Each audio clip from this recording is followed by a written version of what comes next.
सर्व ज्ञानप्रेमी, कलाप्रेमी आणि साहित्यप्रेमी रसिक श्रोत्यांना रियाज अनिप तांबोळीचा सस्नेह नमस्कार. ज्ञानदीप या आपल्या यूट्यूब चॅनेलवर मी तुम्हा सर्व रसिक श्रोत्यांचं मनापासून स्वागत करतो. रसिक हो, मी मागच्या 3-4 वर्षांपासून अनेक मानसशास्त्रज्ञांचा अभ्यास करतोय. त्यांनी लिहिलेली पुस्तकं असतील, लिहिलेले प्रबंध असतील, त्यांनी मांडलेल्या बहुविध संकल्पना असतील, केलेला मानवी मनाचा अभ्यास असेल, सभोवताली घडणाऱ्या अनेक चांगल्या वाईट घटनांतून त्यांनी काढलेले काही महत्त्वपूर्ण निष्कर्ष असतील. या सगळ्यांतून मला ज्या ज्या संकल्पना आवडल्या, भावल्या, त्या माझ्यात रुजल्या, त्या संकल्पनाच्या आचरणातून जगण्याची मला जी नवी दृष्टी मिळाली, प्रत्येक व्यक्तीकडे, गोष्टीकडे, वस्तू, घटना आणि प्रसंगाकडे बघण्याचा सकारात्मक दृष्टिकोन प्राप्त झाला, तशा काही संकल्पना मी तुमच्यासमोर ठेवू इच्छितोय, जेणेकरून आपल्या सर्वांचं जगणं आनंदमय आणि आरोग्य संपन्न होऊन जाईल. श्रोते हो, शालेय विद्यार्थ्यापासून महाविद्यालयीन विद्यार्थ्यांपर्यंत, नवोदित नोकरदारापासून 15-20 वर्षांपासून नोकरी करत असलेल्या प्रौढ व्यक्तीपर्यंत प्रत्येकाचं स्वतःचं असं स्वतंत्र अस्तित्व असतं, मान सन्मान असतो. तो आपल्याला नेहमी मिळावा अशी आपली मनोधारणा झालेली असते. अर्थात नको त्या ठिकाणी सुद्धा मिळावा असाही कित्येकांचा समज असतो. उदाहरणार्थ, काही कौटुंबिक प्रसंग असतील, समारंभ असतील, काही आपल्या मित्रांनी आणि आप्तेष्टांनी निमंत्रित केलेले सोहळे असतील, त्या ठिकाणी आपल्याला वेगळी उच्च दर्जाची वागणूक मिळावी, प्रत्येक पाहुण्याने आपल्याकडे सन्मानास्पद नजरेनं बघावं, असा एक समज आपण करून घेतलेला असतो. असाच एक अनुभव माझ्या वाचनात आहे, तो मी तुम्हा सर्वांशी वाटून घेऊ इच्छितो. म्हणजे संकल्पना मी सांगेनच, पण ती संकल्पना व्यवस्थित लक्षात येण्यासाठी उदाहरणादाखल म्हणून 2 अनुभव सांगतो. दोघे मित्र असतात. एक मित्र शासकीय अधिकारी आणि दुसरा खाजगी कर्मचारी असतो. दोघेही त्यांच्या मुलांच्या पालक सभेला जाणार असतात. ठरलेल्या दिवशी दोघेही एकत्र त्या पालक सभेला जातात. पालक सभेला गेल्यानंतर सर्व शिक्षक हस्तांदोलन करतात, नमस्कार करतात. त्यांना पालकांसाठी जी आसन व्यवस्था केलेली असते त्या आसन व्यवस्थेवर नेऊन बसवतात आणि मग दोघांसमोरही त्यांच्या मुलांचं प्रगती पुस्तक येतं. दोघेही आपापल्या मुलांचं प्रगती पुस्तक वाचतात.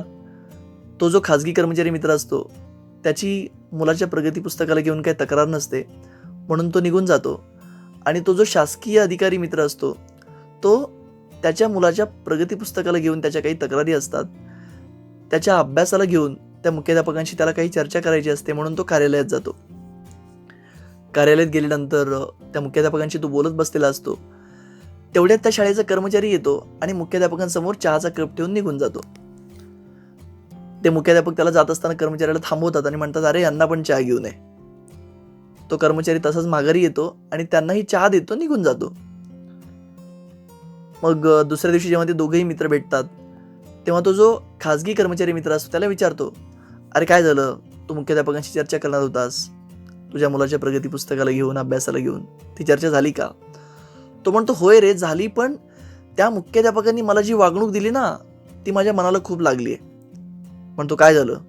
अरे काय नाही, मी ऑफिसमध्ये जाऊन बसलो, मुख्याध्यापकांशी माझी चर्चा सुरू होती, तेवढ्यात तो कर्मचारी आला, त्याने चहाचा कप ठेवला. मग जात असताना त्या मुख्याध्यापकांनी त्याला आवाज दिला आणि यांना पण चहा द्यायला सांगितलं. तो म्हणतो, मग काय, तो चहा दिला आणि त्याने निघून गेला. म्हणतो, मग ठीक आहे, त्यात वाईट काय? अरे म्हणतो, पण त्या मुख्याध्यापकांनी त्याला सांगताना काय सांगायला पाहिजे होतं, अरे या साहेबांना पण चहा दे. त्यांनी तसं सांगितलं नाही, मला याचं वाईट वाटतं आणि मी याचा बदला घेणार. तो म्हणतो, म्हणजे काय करणार तू? अरे काय नाही, कोणतं ना कोणतं एखादं काम घेऊन ते आपल्या ऑफिसला येतीलच ना, तेव्हा मी सांगेन, तेव्हा त्यांची जिरवेन. नंतर काही दिवस जातात. काही दिवसानंतर ते मुख्याध्यापक कोणतं तरी एक शाळेचं काम घेऊन त्या पालकाच्या कार्यालयात येतात. कार्यालयात आल्यानंतर तो कर्मचाऱ्याला हाक देतो आणि चहा आणायला सांगतो.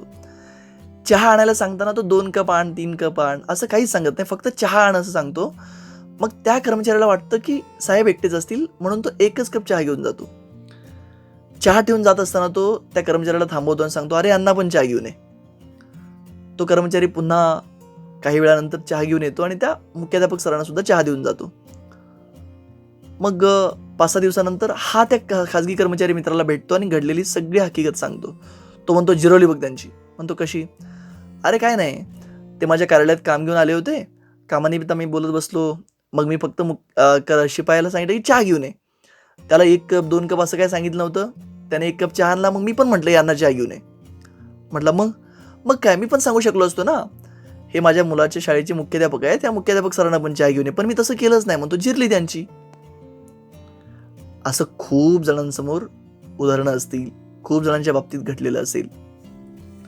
म्हणजे हे का झालं? कारण त्या पालक सभेला त्याच्यासोबत जी छोटी घटना घडली, त्या घटनेला घेऊन त्याच्यामध्ये एक आंतरसंवाद सुरू झाला. कम्युनिकेशन त्याचं आज सुरू झालं की माझ्यासोबत असं असं झालंय, आणि त्या संवादाचं रूपांतर एका कथेत झालं. ठीक आहे, यांनी असं माझ्यासोबत जर अपमानास्पद वागणूक दिली आहे, तर मी यांना सुद्धा अशीच अपमानास्पद वागणूक देणार. आणि त्या कथेचं रूपांतर नंतर त्याच्या बॉडी लँग्वेजमध्ये, त्याच्या तशा वर्तनात झालं. मंडळी, आज मी जी संकल्पना तुम्हा सर्वांसमोर ठेवू इच्छितो ना, ती संकल्पना हीच आहे. खूप वेळा आपलं असं होतं, घडलेल्या घटना छोट्या असतात, क्षुल्लक असतात, कवडीमोल असतात, तरी सुद्धा आपण त्या घटनांना घेऊन आपल्यामध्ये जो आंतरसंवाद साधतो, त्या आपल्या आंतरसंवादातून जी कथा तयार होते, तसं आपलं वर्तन बनतं. मी ना सर्व माऊलींची क्षमा मागतो आणि असंच एक उदाहरण सांगतो. आपले जे कौटुंबिक समारंभ असतात, एखाद्या नातेवाईकाचं लग्न वगैरे असतं, त्या लग्नात गेल्यानंतर आपल्या आईला किंवा ताईला चुकून एखादी हलक्या दर्जाची साडी दिली जाते. अर्थात देणाऱ्याला वाटतं चुकून दिली गेली आणि घेणाऱ्याला वाटतं मुद्दामून दिली गेली. आणि मग ती साडी घेतल्यानंतर त्या माऊलीमध्ये आंतरसंवाद सुरू होतो. हिने आपल्यासोबत असं केलंय ना, आपल्याही घरी एखादा समारंभ असेल तेव्हाही येईलच की आपणही असंच करूया. त्या आंतरसंवादाचं रूपांतर त्या कथेत होतं, आपणही असंच करूयात. आणि नंतर त्याचा शेवट तसंच करण्यात होतो. या संकल्पनेला CSB म्हणजे communication, story and body language असं म्हटलं जातं.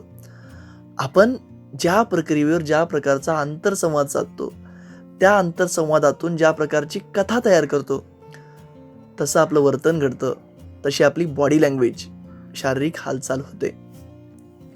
मी ना हालचाल या शब्दावर परवा एक खूप सुंदर कथन वाचलं. आपण ना नेहमी एखाद्याला भेटलं की विचारतो, अरे काय म्हणतो, काय हालचाल आहे. हालचाल हा शब्द ना, ज्या व्यक्तीचे ज्यावेळी जसे हाल असतात तशी त्याची चाल असते, म्हणून हालचाल हा शब्द उदयाला आलाय, असं एका लेखकाने लिहिलं होतं. असो, हे झालं गंभीर उदाहरण. असंच ना एक विनोदी उदाहरण सांगतो. एकदा ना नरेंद्र मोदी साहेब जेव्हा गुजरातचे मुख्यमंत्री होते, तेव्हा त्यांची एक पत्रकार मुलाखत घेत होता. मुलाखत घेत असताना त्या पत्रकाराने मोदींना विचारलं, मोदी साहेब, आज तुम्ही गुजरातचे मुख्यमंत्री आहात, तुम्ही केलेल्या मेहनतीमुळे गुजरातची प्रगती झाली, विकास झाला, मग आता उद्याचं मुख्यमंत्री कोण असेल असं तुम्हाला वाटतं? तेव्हा मोदी साहेबांनी त्याला खूप सुंदर उत्तर दिलं. ते म्हणाले, ते काय मला माहित नाही, पण मी कालही CM होतो, आजही CM आहे आणि उद्या सुद्धा CM राहीन. तो म्हटला, म्हणजे असं कसं काय तुम्ही म्हणताय? तुम्ही काल मुख्यमंत्री होता इथपर्यंत ठीक आहे, आज मुख्यमंत्री आहात हे पण ठीक आहे, पण उद्या सुद्धा मुख्यमंत्री व्हाल हे कशावर सांगताय? तेव्हा मोदी साहेब म्हणाले, अरे मी जो CM सांगितलाय ना, तो चीफ मिनिस्टरचा नाही आहे, मी सांगितलेला CM कॉमन मॅनचा आहे. म्हणजे मी काल पण कॉमन मॅन होतो, आज पण कॉमन मॅन आहे आणि उद्या सुद्धा कॉमन मॅन राहीन, सर्वसामान्य माणूस राहीन, असा त्याचा अर्थ आहे. तर असं होतं. नेहमी CSB ही संकल्पना आपल्या लक्षात ठेवा. कोणत्या घटनेवर कशा प्रकारचा आंतरसंवाद आपल्याकडून साधला गेला पाहिजे, कशा प्रकारची कथा आपण तयार केली पाहिजे आणि त्यातनं आपलं वर्तन कसं झालं पाहिजे, हे आपल्याला सहज लक्षात येतं. जसं USB आपल्या लक्षात राहतं ना, तसं CSB ही सुद्धा संकल्पना आपण लक्षात ठेवूयात. Communication, story and body language, तसे आपल्याला निकाल बघायला मिळतात. दुसरी अशीच एक संकल्पना आहे. मित्रमैत्रिणींनो, अनेक वेळा आपल्याला ना वेगवेगळ्या बाबतीत दंड लागू होतं. उदाहरणार्थ, शाळेत जी फी भरायला सांगितलेली असते ती फी वेळेत न भरल्यामुळे असेल, घरी आलेलं लाईट बिल वेळेत न भरल्यामुळे लागलेला दंड असेल, टॅक्स असेल. हे सगळं का होतं याच्याबद्दल एक प्रशिक्षक खूप सुंदर सांगत होते. ते काय म्हणाले, आपल्या देशातल्या लोकांना ना अक्रेशिया हा आजार जडलाय. अक्रेशिया म्हणजे आखरी तारीख, शेवटच्या तारखेला भरायचं. उदाहरणार्थ, एखादा मुलगा घरी येऊन त्याच्या वडिलांना सांगतो, पप्पा माझ्या शाळेत फी भरायची बरं का. ते म्हणतात भरायची आहे ना, कधीपासून कधीपर्यंत आहे? 1 ते 10 तारखेपर्यंत आहे. 1 ते 10 तारखेपर्यंत आहे ना, मग झालं 8-9 तारखेला भरलं तरी चालतं. त्या 8-9 तारखेच्या दरम्यान त्या वडिलांच्या डोक्यात कामामुळं असा काही व्याप होतो की ती फी त्या तारखेच्या आत भरली जात नाही, म्हणून त्याला अधिक रक्कम दंड म्हणून भरावी लागते. हा अक्रेशिया म्हणजे शेवटच्या तारखेला भरण्याची जी सवय आपल्याला लागलेली आहे आपल्या सर्वांना, ती जर कमी झाली, तसा जर आपण दंड न भरण्याचा दंडक स्वतःला लावून घेतला, तर आपण या दंड भरण्यापासून मुक्त होऊ शकतो. थोडक्यात काय तर अक्रेशिया या आजारातून आपण सुटू शकतो.